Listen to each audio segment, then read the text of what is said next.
sobre a República Velha de 1889 a 1930, tá? É um assunto extenso, então eu peço para vocês prestarem atenção, da página 89 a 94.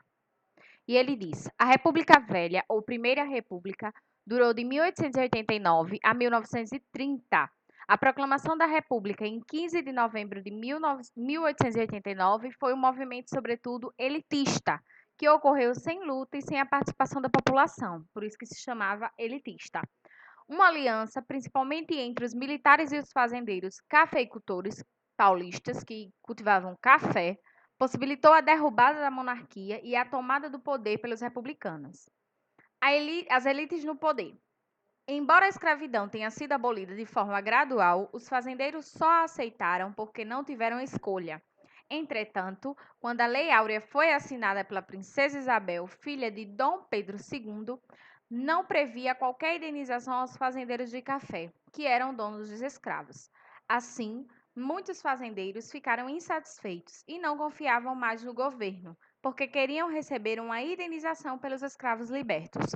Como isso não aconteceu, passaram a apoiar a ideia de transformar o Brasil numa república. Nesse período, a província de São Paulo ficava mais rica por causa da produção de café, ou seja, a produção de café estava muito grande e estava enriquecendo os grandes cafeicultores. A república interessava mais aos produtores de café, pois esses queriam ter maior poder no governo, ou seja, os cafeicultores queriam a república para que eles pudessem ter cada vez mais poder dentro do governo, coisa que não existia. Com a república, poderiam eleger deputados e participar mais ativamente das decisões políticas do país. Assim, ao longo da Primeira República, o poder político continuou nas mãos da elite, comandada por uma oligarquia, isto é, um grupo de pessoas que faziam parte do mesmo setor da sociedade, partido político ou grupo familiar. Os militares também estavam descontentes com o governo, porque estavam com os salários baixos e gostariam de participar mais das decisões políticas. Alguns políticos mais conservadores também temiam pela monarquia, pois Dom Pedro II estava muito doente.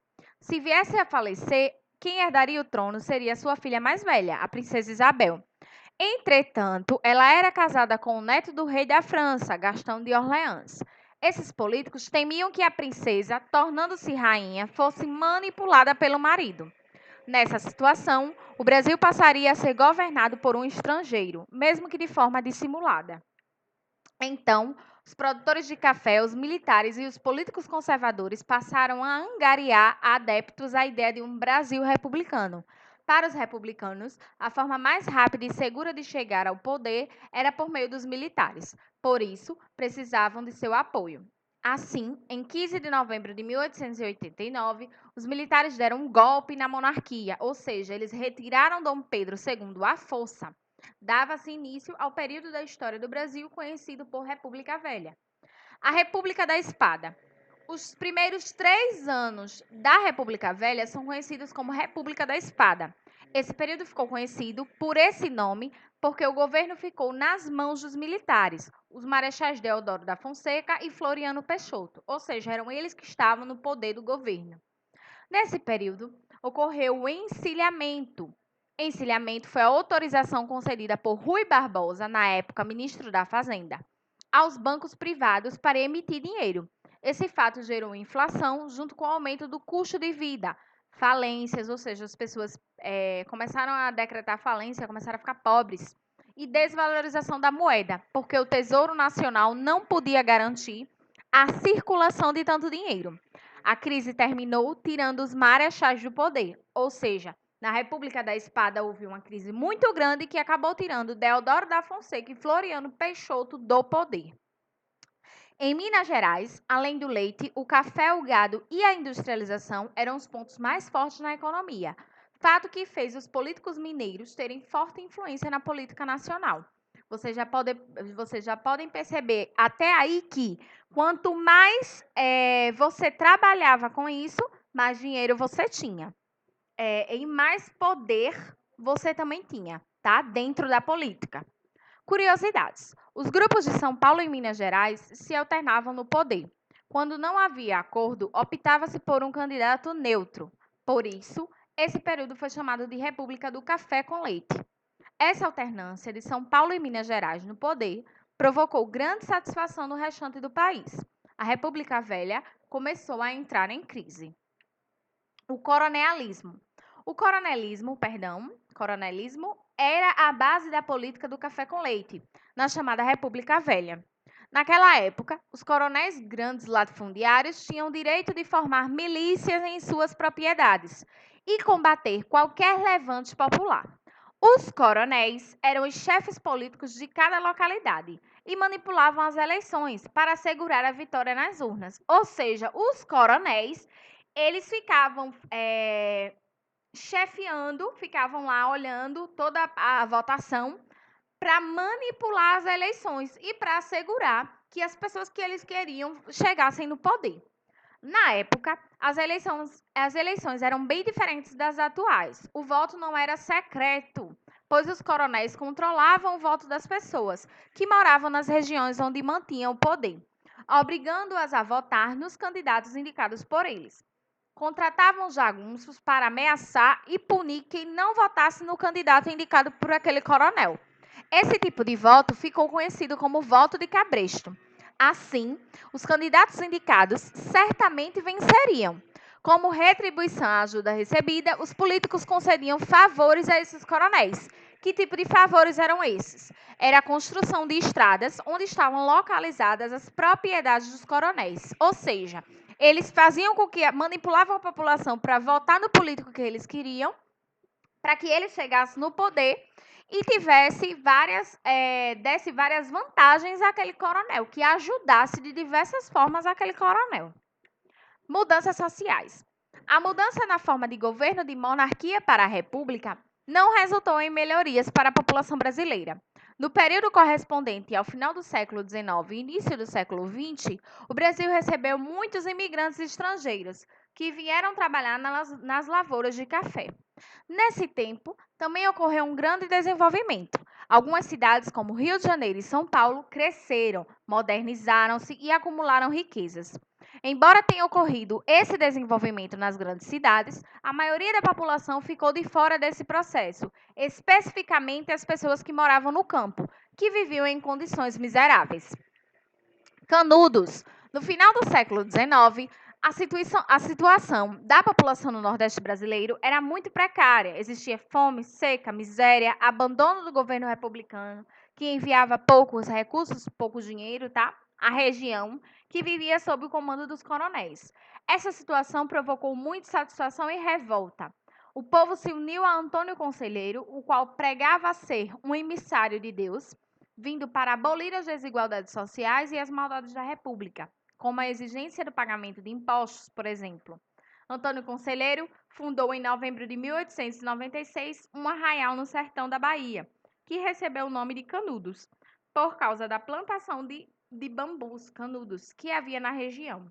E os sertanejos e suas famílias o seguiram, acreditando que seu líder iria libertá-los da situação difícil em que viviam. Canudos tornou-se uma ameaça aos interesses dos representantes do poder vigente, pois Antônio Conselheiro estava se transformando no maior líder sertanejo do país. Na comunidade, as leis da República não eram respeitadas, pois Canudos tinha suas próprias leis.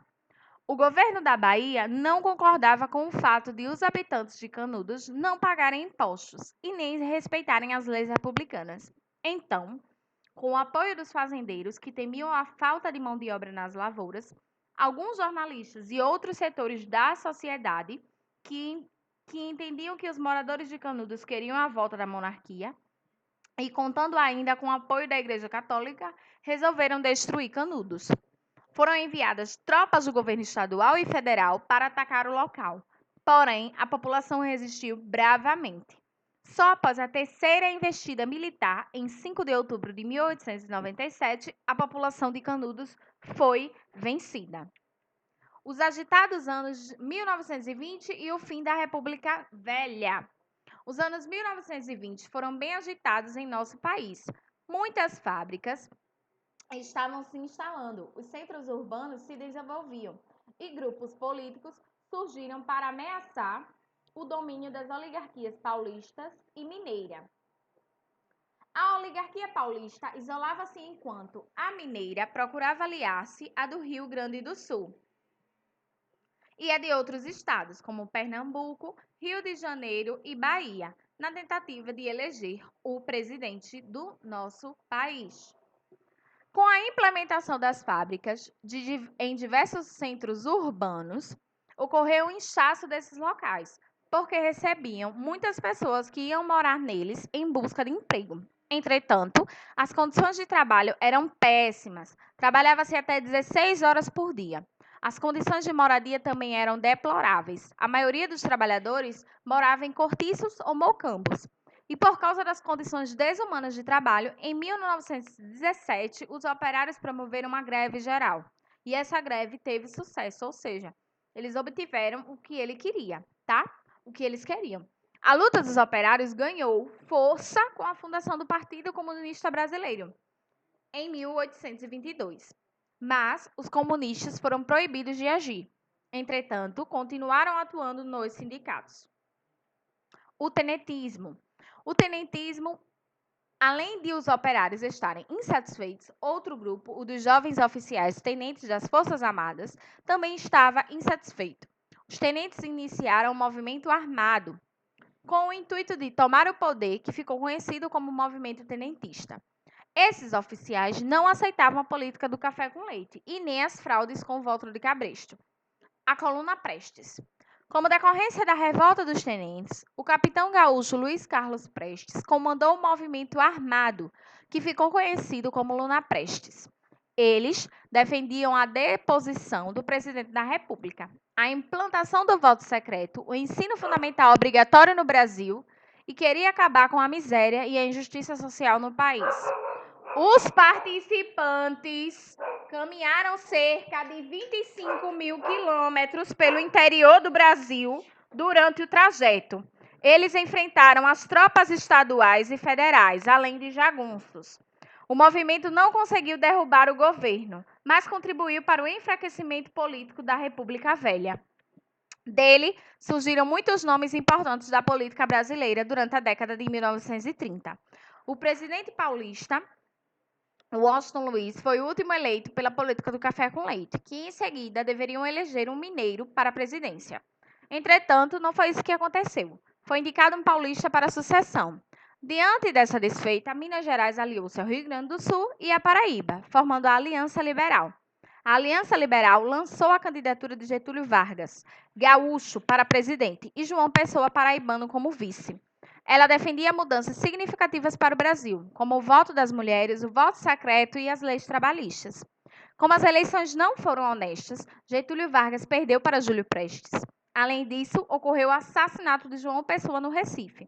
Esses acontecimentos desencadearam uma revolução, a Revolução de 1930, dando início à Era Vargas.